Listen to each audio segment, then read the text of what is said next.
The strange thing about betrayal is that it rarely arrives with a warning. Sometimes it arrives wearing a Christmas sweater and holding a glass of champagne.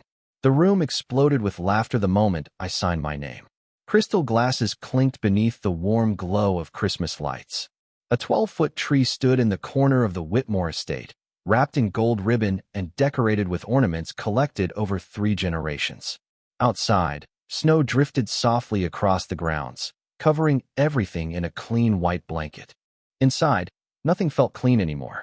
My name is Daniel Whitmore. I was 47 years old that Christmas Eve, and I had just signed my own divorce papers in front of nearly 30 people.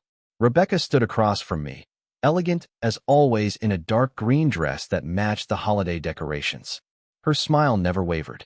Neither did the smiles on the faces of her parents, her brother, her cousins, and the friends who had gathered for what was supposed to be a family celebration. Instead, it had become a public ending. "Well," my father-in-law said as he raised his glass, "I guess that finally settles things." More laughter followed. Not cruel enough to sound shocking, just comfortable enough to hurt. The kind of laughter people share when they believe they've already won. I lowered the pen and stared at the signature for a moment. 15 years of marriage reduced to a few strokes of black ink. My hand trembled slightly. I won't lie and pretend I felt nothing. My eyes burned. My throat tightened. There was a time when I would have done anything for Rebecca. A time when hearing her laugh would brighten an entire day. Now her laughter blended with everyone else's until it became background noise. She took the folder from the table and handed it to her attorney. "Thank you, Daniel," she said calmly. "This is for the best." For the best. Funny how people use those words when they're trying to make destruction sound reasonable. I nodded once. My voice stayed quiet. "If that's what you believe." Her brother smirked from across the room. "Come on, Daniel. Don't make this awkward. At least you're taking it well." More chuckles. More champagne. More confidence. They thought they knew exactly who I was. The harmless husband. The quiet one. The man who drove an aging pickup truck while his wife climbed social ladders and attended charity galas. The man who never argued. Never boasted. Never defended himself. They had spent years building a version of me that fit comfortably inside their assumptions. And tonight, they were celebrating the final chapter of that story. A server walked past carrying a silver tray filled with drinks. Holiday music drifted softly through hidden speakers. Somewhere near the fireplace, someone began discussing ski plans for New Year's. Life moved forward quickly when the tragedy belonged to someone else. I reached into my jacket pocket and checked my watch. 11:43. 17 minutes. That was all that remained. I slipped the watch back beneath my cuff before anyone noticed. Rebecca was busy accepting hugs. Her mother was already talking about fresh starts and brighter futures. Her father looked relieved. Everyone looked relieved, as though removing me from the family was some overdue correction. The strange part was that I didn't hate them. Not in that moment. I was too tired for hate. What I felt was something colder, something clearer, the kind of clarity that arrives after months of silence, after months of preparation, after months of watching people reveal exactly who they are when they think there will never be consequences. Rebecca caught my eye from across the room. For a brief second, something flickered across her face. Not guilt, not regret, curiosity, as if she couldn't understand why I looked so calm. The truth was simple. 8 months earlier, I would have been devastated. 8 months earlier, this room could have broken me. But 8 months earlier, I hadn't known what I know now. I hadn't seen the documents.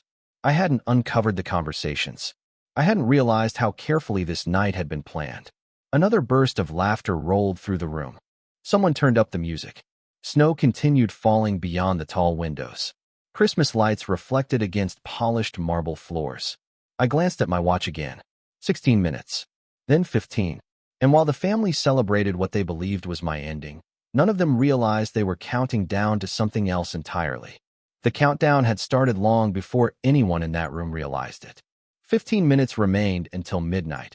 And while Rebecca's family celebrated around the Christmas tree, my mind drifted back 8 months to the afternoon everything changed. It was a Tuesday in April. The sky over Dallas hung low and gray, threatening rain that never came. I remember sitting alone in my office on the 32nd floor of a building most people never associated with me. That was intentional. For nearly 2 decades, I had spent an extraordinary amount of effort making sure my name stayed invisible. Not because I was hiding from anyone, Because I learned early that privacy was worth more than attention. The office overlooked miles of highways, neighborhoods, and office parks stretching across North Texas. Most days I enjoyed the view. That afternoon, I barely noticed it. A manila folder sat on my desk. Thin, ordinary, easy to ignore. Yet it carried enough truth to dismantle an entire marriage. I had not gone looking for trouble. Contrary to what some people believe, men do not spend their lives searching for reasons to distrust the people they love. We search for reasons to trust them. We explain away strange behavior. We excuse distance. We tell ourselves that stress changes people, that work changes people, that life gets busy. I had done all of those things. Looking back, I did them for far too long. The folder had arrived from a private investigator recommended by a longtime attorney. I almost threw it away. For several minutes it remained unopened while I stared at it from across the desk. Then I reached for it. The first few pages were nothing dramatic. Dates, locations, financial records, schedules, patterns. The kind of details that seem meaningless until they begin forming a larger picture. A dinner here, a meeting there, conversations that did not match explanations I had been given. What bothered me most was not what I found. It was how carefully everything had been arranged. The inconsistencies were small, too small for most people to notice. But I have spent my entire career studying systems. Businesses succeed because of patterns. Investments succeed because of patterns. Human behavior follows patterns too. And once I started seeing them, I could not stop. That afternoon I sat alone until sunset, reading every page twice. Then a third time. By the time darkness settled across the city, I knew two things. First, my marriage was already ending. Second, Rebecca was not acting alone. What I did not know yet was how many people were involved. The following weeks answered that question. Quietly, gradually, painfully. I learned that certain family conversations stopped whenever I entered a room. I noticed financial questions that suddenly became more specific. Rebecca began asking about ownership structures she had never shown interest in before. Her father asked unusual questions during dinner. Her brother became curious about investments. Individually, none of it seemed important. Together, it felt rehearsed. The realization hurt more than I expected. Not because of money. Money can be replaced. Trust cannot. Some nights, I would sit on the back porch after Rebecca went to bed and listen to the Texas wind moving through the oak trees behind the house.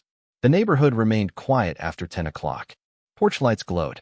Sprinklers clicked in distant yards. Everything looked normal. Yet something fundamental had changed. The future I thought I was building no longer existed. Most people imagine betrayal arrives like a thunderstorm. Loud, sudden, impossible to miss. The truth is often different. Sometimes it arrives like a slow leak inside a wall. Hidden, silent, damaging everything long before anyone notices. That was how it happened to me. By the time Rebecca handed me divorce papers on Christmas Eve, the marriage itself had already been gone for months. The only thing left was the performance. And while everyone in that mansion believed I was the last person to understand what was happening, they never realized I had spent 8 months preparing for the moment they were celebrating. Back in the present, laughter drifted across the room once again. I glanced at my watch.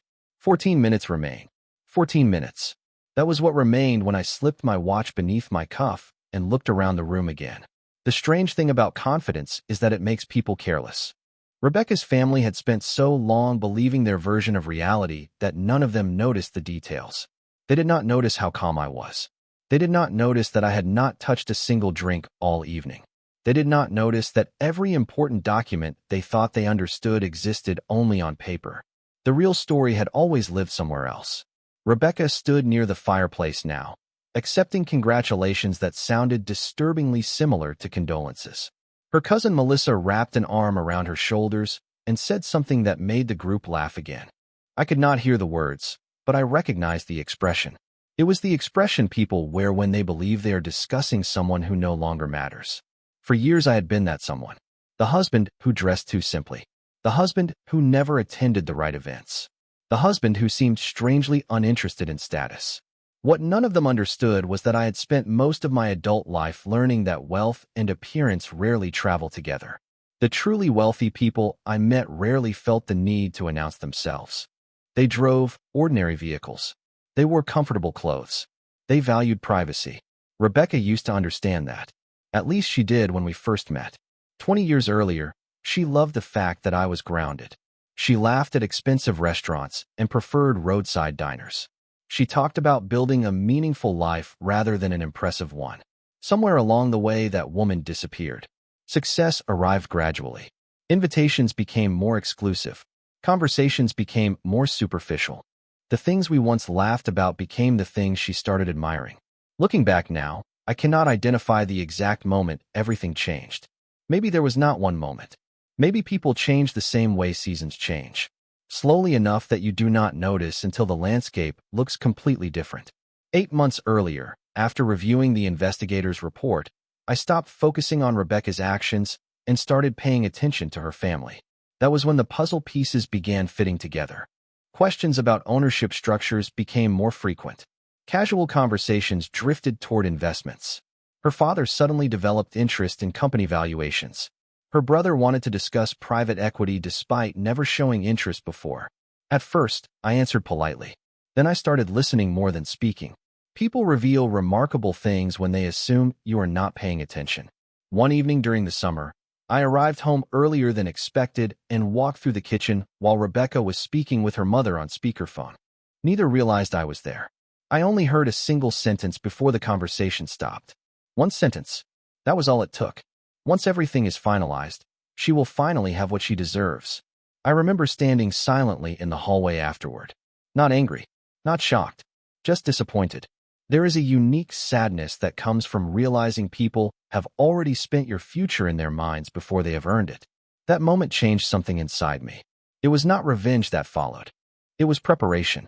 Careful, methodical, quiet preparation. The same skills that helped me build successful businesses now focused on protecting what I had spent decades creating. Outside the mansion, snow continued falling beneath the dark Texas sky. Inside, the grandfather clock near the staircase ticked steadily toward midnight. Rebecca glanced toward me again. This time she held my gaze a little longer. I wondered if she felt it. The shift in the room that had not happened yet, but was already moving toward us. Like distant thunder beyond the horizon. 11:47. 13 minutes remained.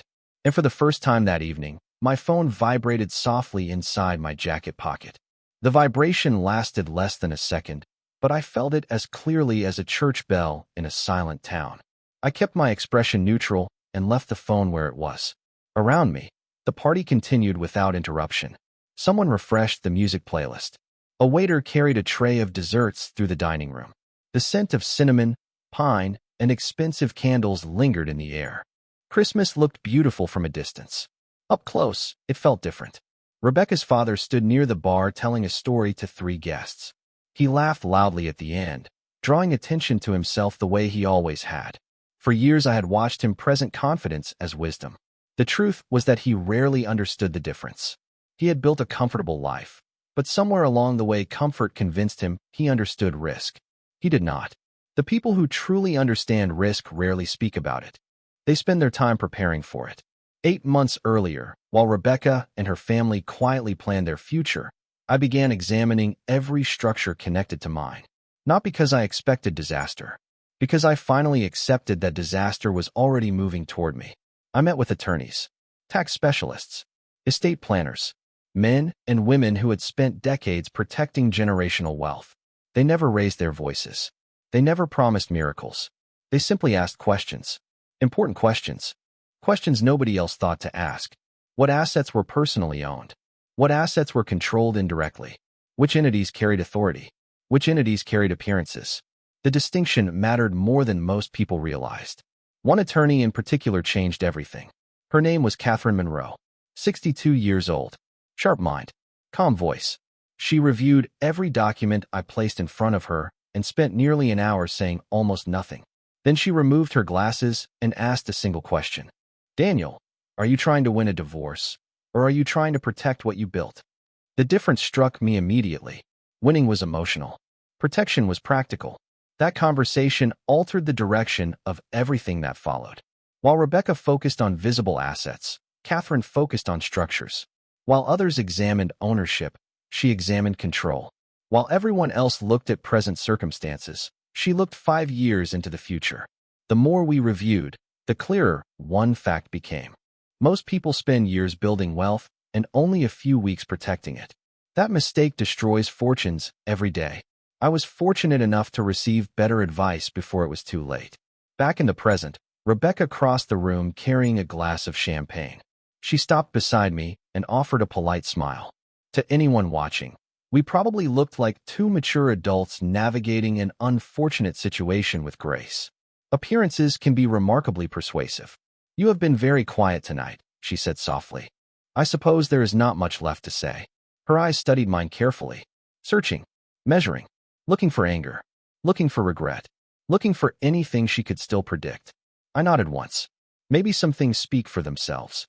For a moment, neither of us said anything. Christmas lights reflected in the large windows behind her. Snowflakes drifted through the darkness beyond the glass. The scene looked almost peaceful. Then her phone buzzed. She glanced down and smiled. Not a large smile, just enough to reveal confidence. Whatever message she received seemed to confirm the future she expected. "Everything okay?" I asked. "Everything is fine," she replied. Fine. That word again. People use it when they want conversations to end before truth arrives. She returned to her family and disappeared into another circle of laughter. I finally slipped my phone from my pocket and looked at the screen. A single message waited there. No explanation, no greeting, no unnecessary words. Just 3 simple sentences. "Everything is finalized. All transfers completed. Effective at midnight." I stared at the message for a second before locking the screen again. My pulse remained steady. My breathing remained calm. Across the room, Rebecca's family continued celebrating a victory they believed was already secured. None of them understood that the game they thought had ended was only now reaching its first real move. I checked my watch once more. 11:51. 9 minutes remain. 9 minutes can pass very slowly when people believe they are standing at the finish line. I slipped the phone back into my pocket and looked around the room once more. Nothing had changed on the surface. Rebecca's mother was discussing vacation plans with her sister. Her brother was standing near the bar talking about a business venture he hoped to launch sometime next year. Guests wandered between rooms carrying drinks and desserts while Christmas music floated softly through the house. It looked like an ordinary holiday gathering. The truth sat hidden beneath the decorations. The message I had just received marked the completion of a process that began months earlier. The funny thing about preparation is that most of it happens long before anyone notices the results. 8 months ago, after my meeting with Catherine Monroe, I stopped reacting emotionally and started thinking strategically. The first lesson she taught me was simple. Never focus on what people can see. Focus on what actually matters. Over the years, dozens of businesses had been connected to my name in one way or another. Real estate holdings, investment partnerships, private lending groups, technology ventures, manufacturing interests. Most people assumed ownership worked like a name written on a title. They imagined wealth as a collection of visible objects. Houses, accounts, vehicles, buildings. In reality, control often lived somewhere much deeper. Catherine helped me review every structure one by one. Some remained exactly where they were. Others changed entirely. Nothing illegal, nothing dishonest. Just careful planning performed by professionals who understood the difference between appearance and reality. By late summer, the foundation was already in place. By early fall, the protections were complete. By Thanksgiving, the future Rebecca expected no longer existed. She simply did not know it yet. Neither did her family. One afternoon in October, I remember sitting across from Catherine as she closed a thick folder and smiled for the first time in months. "Now," she said, "you can stop worrying about what someone might take and start focusing on what comes next." That sentence stayed with me, not because it solved my problems, because it reminded me that life continues after disappointment. The hardest part was never protecting assets. The hardest part was accepting reality. Accepting that the woman I married no longer saw me the same way. Accepting that people I treated like family viewed me as an obstacle instead of a person. Accepting that loyalty is not always returned. Those lessons cost far more than money. Back in the present, a burst of laughter drew my attention toward the dining room. Rebecca stood near the center of the group. Confident, relaxed, victorious. Watching her, I realized something surprising. I was no longer angry. Months ago, anger had occupied every corner of my thoughts. Now it felt distant, exhausted, like a storm that had finally moved beyond the horizon. What remained was clarity. The grandfather clock ticked softly near the staircase. 11:53. 7 minutes remained. My father-in-law approached carrying 2 glasses of champagne. He offered one to me. "No hard feelings, son," he said. The words sounded strange coming from him. Son, as if family could be switched on and off depending on circumstances. I politely declined the drink. "I appreciate the thought." He nodded awkwardly. For a moment, he seemed unsure what to say next. Then he offered a smile and returned to the party. Watching him walk away, I wondered how many conversations had taken place without me over the past year. How many assumptions had been made. How many plans had been built around expectations that were about to disappear. My phone remained silent now. It did not need to ring again. The important work was already finished. Outside, the snowfall had become heavier, covering the driveway and gardens in fresh white layers. Inside, warmth and celebration continued uninterrupted. The contrast felt almost symbolic. 2 different realities occupying the same space. One visible, one hidden. I checked my watch again. 6 minutes remained. And somewhere across the city, processes that could not be reversed were already beginning to move. 6 minutes remained. The number sat quietly in the back of my mind as the grandfather clock continued its steady march toward midnight. Around me, the party showed no signs of slowing down. If anything, the energy had increased. People were moving closer to the main living room in anticipation of the holiday countdown. Someone dimmed the lights slightly. The Christmas tree glowed brighter against the darkened walls, its gold ornaments reflecting tiny points of light across the room. Rebecca stood beside her mother now, smiling for photographs. Her brother had started another conversation about business opportunities. Her father looked relaxed in a way I had not seen for years. It was remarkable what confidence could do for people. Confidence convinced them the future was already written. Confidence made them stop asking questions. Confidence blinded them to warning signs. I had learned that lesson repeatedly throughout my career. The largest financial failures I had ever witnessed rarely began with panic. They began with certainty. The people involved became so convinced of their success that they stopped imagining alternative outcomes. That was exactly what I was watching unfold around me. Months earlier, Catherine Monroe had given me another piece of advice that seemed simple at the time. When people believe they know everything, she said, do not argue with them. Let reality do the teaching. I followed that advice carefully. I never confronted Rebecca. I never challenged her family. I never revealed what I knew. Every instinct pushed me toward confrontation. Every emotional part of me wanted answers. But answers would not have changed anything. The decisions had already been made. The plans had already been set in motion. All confrontation would have accomplished was giving people time to adapt. Silence became my greatest advantage. One evening in November, Catherine and I met for what turned out to be our final planning session. Rain tapped softly against the office windows while she reviewed the last documents. After nearly an hour, she closed the folder and looked directly at me. You understand what happens next? She asked. I nodded. I think so. She smiled faintly. No, you understand the paperwork. What happens next is emotional. That part is harder. At the time, I thought she was talking about the divorce itself. Later I realized she meant something else. She meant the moment when illusions collide with reality. That collision is never easy to watch, even when you know it is coming. Back in the mansion, I noticed Rebecca looking toward me again. This time she seemed puzzled. Perhaps it was my expression. Perhaps it was the absence of one.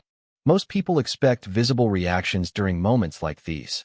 Anger, sadness, regret, some outward sign that events are unfolding as expected.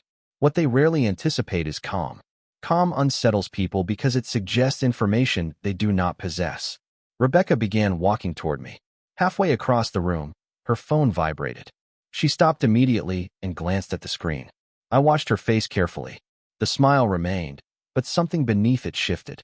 Just slightly. A tiny hesitation. A brief narrowing of the eyes. Then it disappeared. She slipped the phone back into her purse and continued forward. You seem different tonight, she said quietly when she reached me. Different how? I asked. She studied me for a second.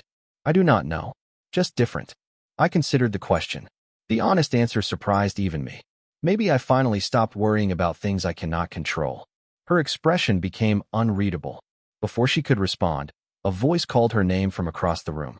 She turned away and rejoined her family. I checked my watch again. 11:56. For minutes remained. Across the room, guests began gathering near the tree for the midnight countdown. Laughter filled the house. Glasses were raised. Christmas music swelled softly through hidden speakers. And somewhere beneath all that celebration, the first cracks had already begun to form, even if nobody could see them yet. 4 minutes remained. The crowd began drifting closer together as midnight approached. Someone handed out champagne glasses. Someone else adjusted the music. The massive Christmas tree stood like the center of a small universe, pulling everyone toward it. Rebecca's family gathered beneath the lights, smiling for photographs and exchanging predictions about the coming year. Watching them felt strangely familiar. Years ago, I would have been standing among them, laughing at the same jokes, discussing the same plans. Back then, I believed I belonged there. The realization that I no longer did was painful at first. Eventually, it became liberating. My phone vibrated again. This time the reaction came before I even looked at the screen. Across the room, Rebecca's brother suddenly frowned at his own phone. The expression lasted only a second before he forced a smile and slipped the device back into his pocket. Most people would not have noticed. I did. A minute later, her father checked his phone as well. He glanced at the screen, frowned slightly, then looked around as if searching for someone. The moment passed quickly. Whatever message he received, he chose not to discuss it publicly. Yet the change was there. Small. Almost invisible. The first crack. I looked down at my own screen. Another message waited. Initial notifications delivered. Confirmation complete. No further action required. I locked the phone and slid it back into my pocket. Months of preparation had finally reached the point where events no longer depended on me. The machinery was moving on its own now. Quietly. Efficiently. Irreversibly. The grandfather clock ticked toward 11:57. 3 minutes remained. Rebecca's father approached her and spoke quietly. I watched their conversation from across the room. Her smile faded. Not entirely. Just enough to reveal concern. She checked her phone again. Her eyes narrowed slightly as she read whatever appeared on the screen. Then she looked up and scanned the room. For the briefest moment, her gaze settled on me. People often imagine dramatic revelations arrive with loud announcements and public confrontations. Real life rarely works that way. More often, truth arrives through small details that refuse to fit the story someone has been telling themselves.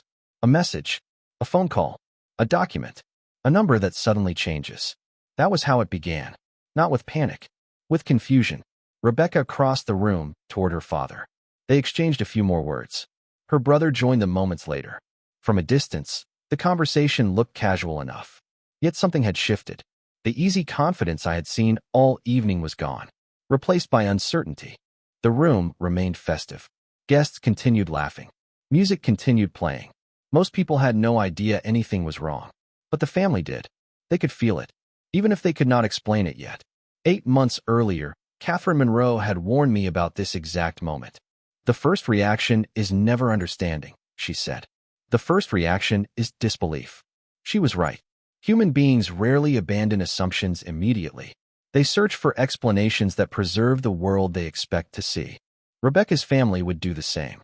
They would assume an error, a delay, a misunderstanding, anything except the truth. I checked my watch again. 2 minutes remained. Snow continued falling beyond the tall windows, covering the landscape in quiet white layers. The house felt warmer than ever, yet the atmosphere had changed. Tiny pockets of concern were spreading through the room. Rebecca looked at her phone again. Her brother did the same. Then her father. 3 separate screens. 3 separate reactions. One growing question. What none of them understood was that the answer had been set in motion months ago. Long before the divorce papers. Long before the Christmas party. Long before they decided my future had already been written. The countdown continued. 1 minute remained. And for the first time all evening, I was not the person being watched. The final minute disappeared faster than anyone expected. A voice near the tree began the countdown. 10, 9, 8. People raised their glasses. Smiles returned. For a brief moment, whatever concern had touched Rebecca's family seemed forgotten beneath tradition and celebration. 7, 6, 5. The room joined in together. 4, 3, 2, 1. Cheers erupted throughout the mansion as midnight arrived. Glasses clinked. Couples embraced. Guests exchanged holiday wishes. From the outside, everything looked perfect. Then the phone started ringing. The first call came to Rebecca's brother. He glanced at the screen, frowned, and stepped away from the group. 30 seconds later, Rebecca's father received a call of his own. His expression changed immediately. Not dramatically, just enough to erase the confidence he had worn all evening. He walked toward a quieter corner of the room and answered. I watched him listen, watched the color slowly leave his face. Across the room, Rebecca checked her phone again. This time she did not hide her reaction. Her eyes moved rapidly across the screen. Then she read the message again.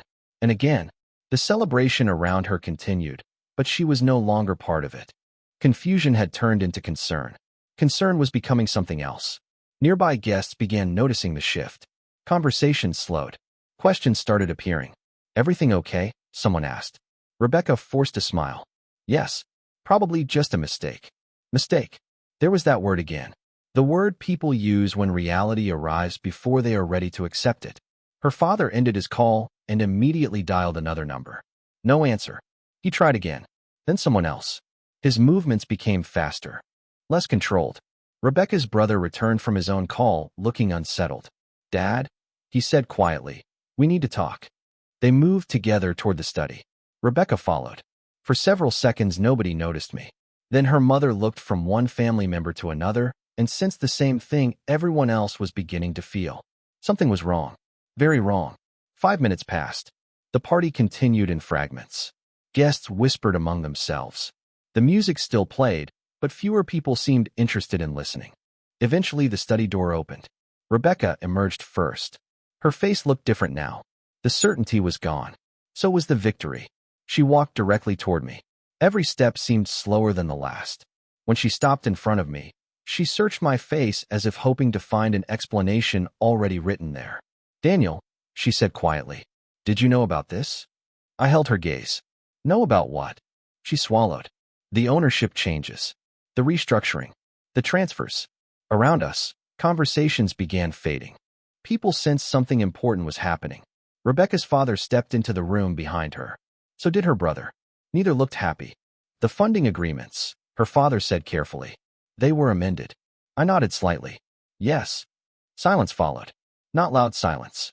The kind that settles over a room when everyone suddenly realizes they have been missing part of the story. Rebecca stared at me. When? She asked. Months ago. Her brother shook his head. That is impossible. We reviewed everything. You reviewed what was visible, I replied. Nobody answered. Because that was the problem. They had reviewed what they expected to find, not what actually existed. Rebecca looked genuinely lost now. Why would you do that? She asked. The question surprised me. Not because she asked it, because she seemed unable to answer it herself. I thought about the past 8 months. The meetings. The documents. The quiet evenings on the porch. The realization that people I trusted were planning a future that no longer included me while assuming everything I built would remain available to them. My voice remained calm. Because I finally accepted reality. The words hung in the air. Nobody argued. Nobody laughed. Nobody celebrated. Outside, snow continued falling beyond the windows. Inside, the illusion that had carried them through the evening was beginning to collapse under its own weight. And for the first time all night, they were no longer looking at me like a defeated man. They were looking at me like a man they never truly knew.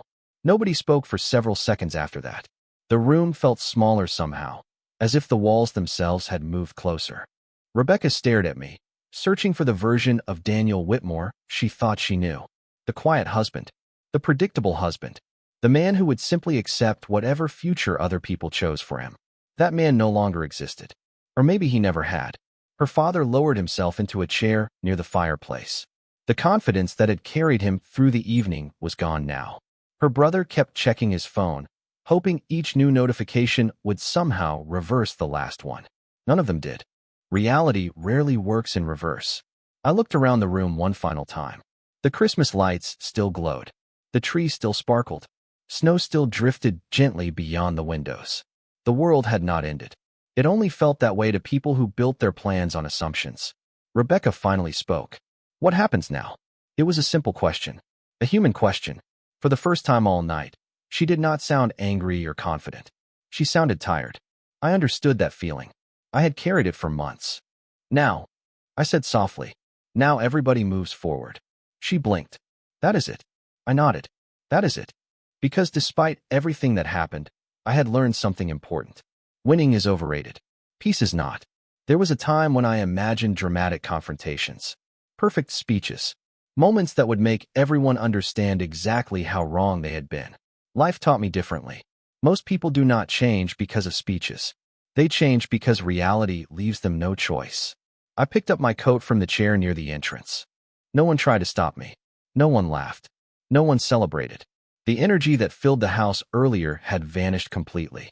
In its place sat reflection, regret, questions nobody wanted to ask out loud. Rebecca walked with me toward the front door. Neither of us spoke for several steps. Finally, she stopped beside me. "Were you ever going to tell me?" she asked. I looked at her for a long moment. The answer was complicated, but the truth was simple. "I spent years trying to be heard," I said. "Eventually, I learned that some people only listen after the conversation is over." She lowered her eyes. Outside, the cold air felt clean against my face. Snow covered the driveway in a smooth white blanket untouched by footprints. My truck waited exactly where I left it. Ordinary, reliable, unimpressive to anyone who judged value by appearances. I smiled at that thought. Some lessons take years to learn. I climbed inside, started the engine, and sat there for a moment watching the house through the windshield. The mansion looked beautiful beneath the Christmas lights. From a distance, nobody would have guessed what happened inside.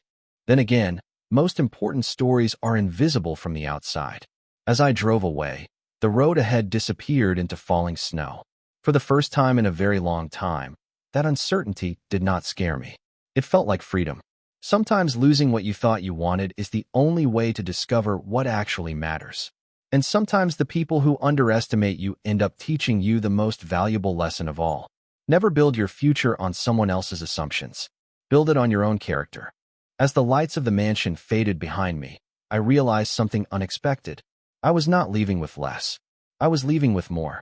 More clarity, more peace, more self-respect. And that was worth more than anything I could have taken with me. If you were in Daniel's position, what would you have done differently? Would you have revealed the truth sooner, or stayed silent until reality spoke for itself? Let me know your thoughts, and if stories like this remind you of the power of patience, dignity, and quiet strength, consider subscribing so you do not miss the next journey. Some endings break people. Others set them free. This one did both.